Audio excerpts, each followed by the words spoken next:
Okay, so you've already learned how to simplify square roots. Specifically, that's what we're going to keep working on. Now you are going to be multiplying and dividing them. Okay, so good news.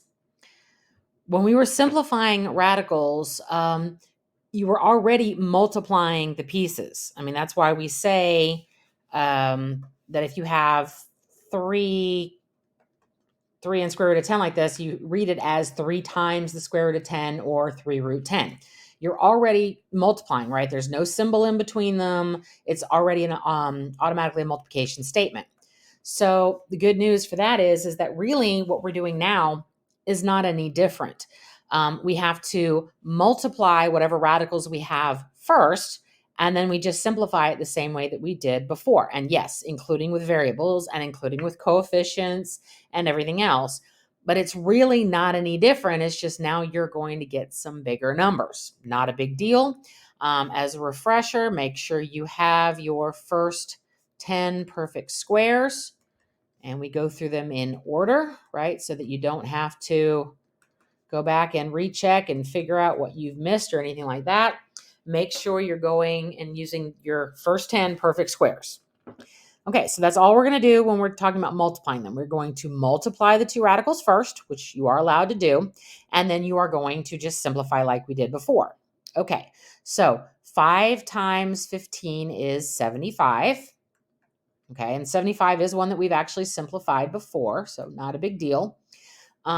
Again, go back and divide 75 by your perfect squares until you find the biggest perfect square that'll divide evenly into it. So in this case, 75 we know is the square root of 25 times the square root of 3, right? Because 25 times 3 is 75. And then just simplify. Square root of 25 is 5. This is 5 times the square root of 3. All right. So let's do one that's got a variable on it. Okay, so same thing. We are going to multiply and then simplify. So again, 3 times 15 is 45. Okay, and then x times x, we did this when we were multiplying polynomials, is x squared. All right, so 45, again, breaking it down by perfect squares, 45 should come out as 9 and 5, right? 9 times 5 is 45. And 9 is the biggest perfect square that'll divide into 45 evenly. And then we have 2 x's. This is just like we were simplifying variables before. So the square root of 9 is 3. Square root of 5 does not change because, again, it's not perfect. And then I have a pair of x's. So this simplifies down to 3x times the square root of 5. Okay, so not really much different from simplifying radicals. Again, you're just going to start off with some bigger numbers because you have to multiply first. All right, so let's try some bigger ones, and then we'll try a couple that have coefficients as well. All right, so again, multiply the coefficient. 12 times 10 is 120.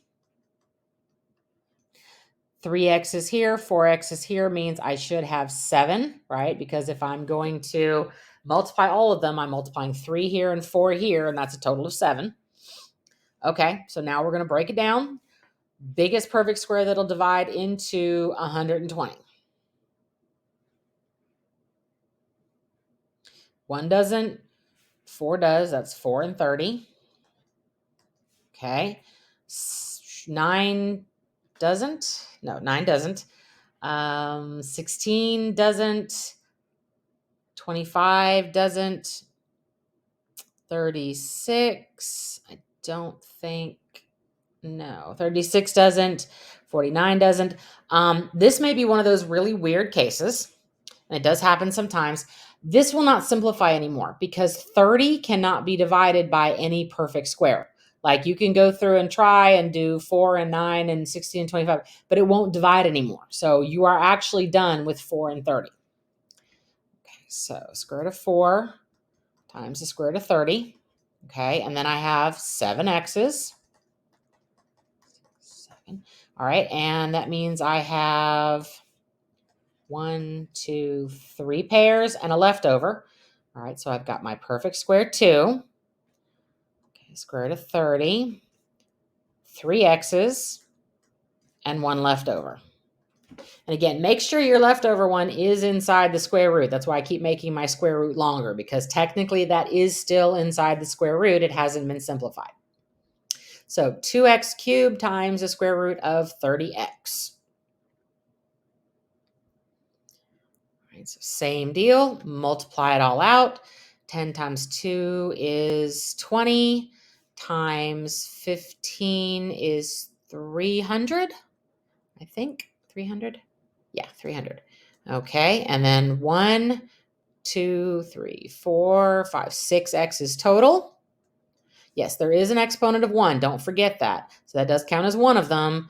And then 2 more is 3, and 3 more would be 6. Okay, so biggest perfect square that divides into 300 is 100. Again, you can go through all the pieces, but the biggest one is going to be 100. 100 times 3, so square root of 100 times the square root of 3, and then 6 x's. 2, 3, 4, 5, 6. Okay, so that is 10.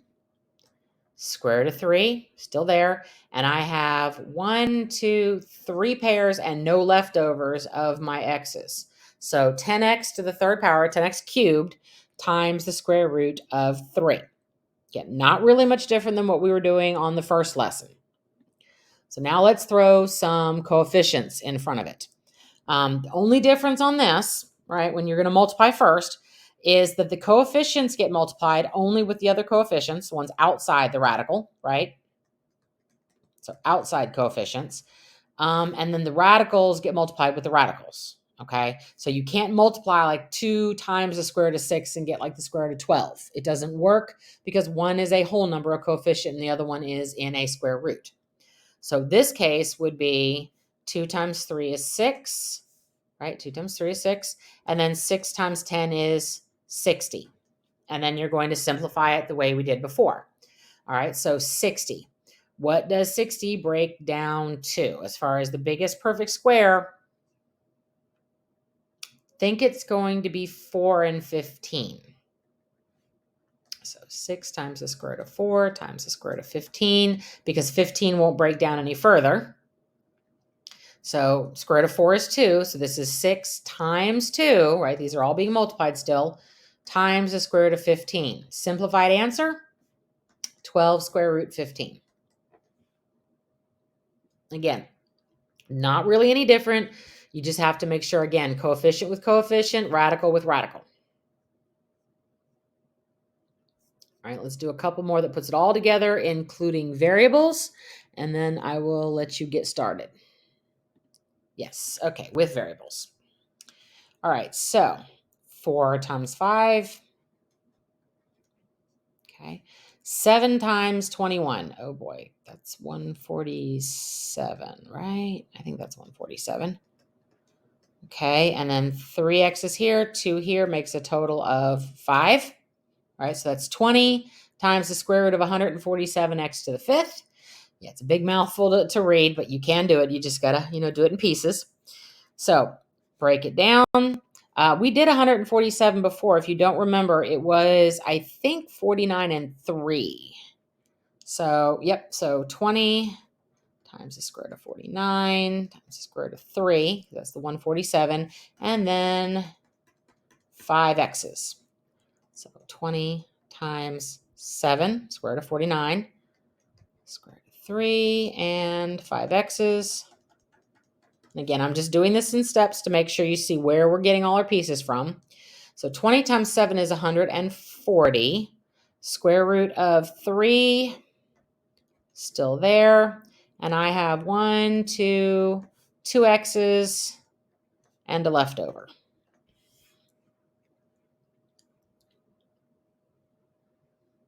Okay, so one more like that. And again, it's not really any different from simplifying. Your numbers are just going to get a little bit big. Oh, and yes, we can do this with negatives as well. So negative 4 times 5 would be negative 20. And, oh boy, 20 times 35 is 700. I love the ones that come out like that because I know if it's got the 2 zeros on the end, I can divide it by 100. So this is going to be times 100 times 7, right? It's got those 2 zeros, so I know I can divide it by 100. So negative 20 times 10 times the square root of 7. And yes, the answer is going to be negative with the number on the outside. That is okay. Negative 200 square root of 7.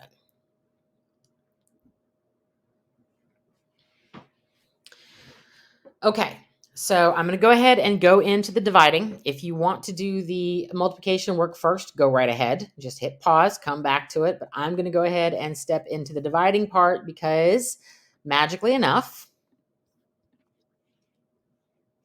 we don't divide radicals, period. Ever, ever, ever, ever, ever, you do not divide by square roots or by any other radical, okay? Basically, what we do is that we multiply the numerator and denominator by whatever square root that is in the denominator. Okay, so it's a very interesting reason why. You should have learned certain rules about what you're not allowed to have in a fraction, like you can't have decimals inside of a fraction. You're also not allowed to have like 0 in the bottom of a fraction, right? Because you're not allowed to divide by 0. Well, you're also not allowed to divide by square roots. So we cannot have a square root in the bottom of a fraction. It has to be a whole number, period. So we're going to basically make the square root that is in the denominator a whole number.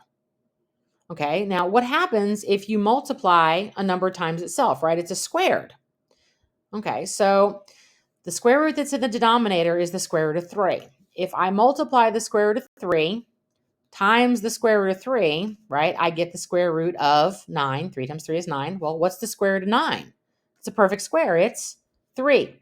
That's right. The square root goes away. Okay, so you're left with just a perfect whole number. But one thing, we can't just do something to the bottom of a fraction and not touch the top, right? You have to do the same thing top and bottom. So you also have to multiply the top of the fraction. Now, remember we talked about you cannot multiply a whole number times a root. This is not square root of 15. You leave this. This is 5 times the square root of 3 over 3. And that's as far as we can go with it. That's simplified. You're allowed to have a square root in the numerator. You're not allowed to have one in the denominator. Okay, very, very important skill. We're going to do basic ones now. You'll get into higher ones when you are in Algebra 2 and when you're in pre-calculus. Very, very important that you're able to actually work with these. All right, so let's just do some basic ones. Okay, so this is the square root of 2 divided by the square root of 7. And again, we only concentrate on what's in the denominator because that's the important part. We're not allowed to have that there. All right, the square root is the square root of 7. So whatever we do to the bottom, we do to the top. All right, so the square root of 7 times the square root of 7 is the square root of 49 because, 7 times 7. Now, because these are square roots, guess what? You are actually allowed to multiply them this time. So that's going to be the square root of 14. Okay, and then again, no square roots in the denominator.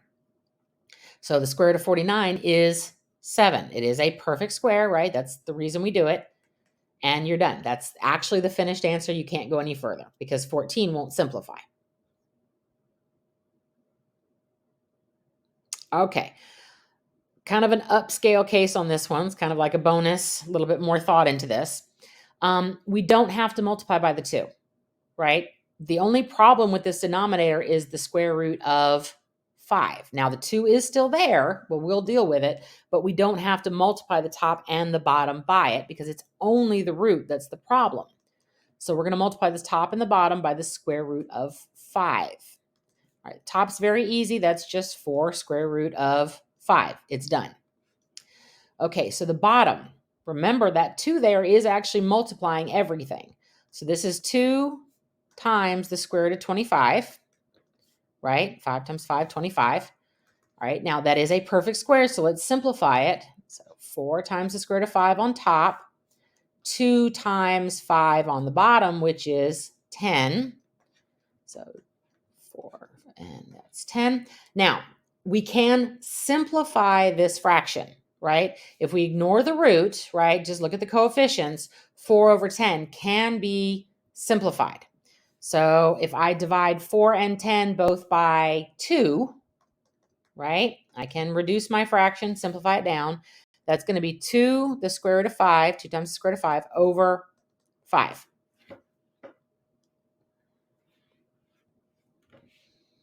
Okay, we're not going to get anything harder than that. I don't really think that we even do with variables when we're talking about the dividing, because again, you get into that more in Algebra 2 and in pre-cal. So for right now, we are done. That is how we divide. One other thing I do want to show you, just in case you see it. If you ever see, and I'm going to remove that A because we're not going to deal with variables. If you ever see a fraction inside a square root, this can be simplified because we are allowed to do one thing.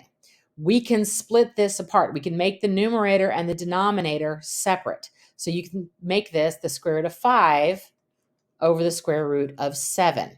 And then you simplify it the same way. You multiply by the square root that is in the denominator. So that's going to be 5 times 7 is the square root of 35. Right? 7 times 7 is the square root of 49. And then the 49 simplifies. And that's actually the simplified form. But you can simplify it. You just have to separate the top from the bottom, from the numerator from the denominator. Okay, so again, go ahead and get started on your assignment from this.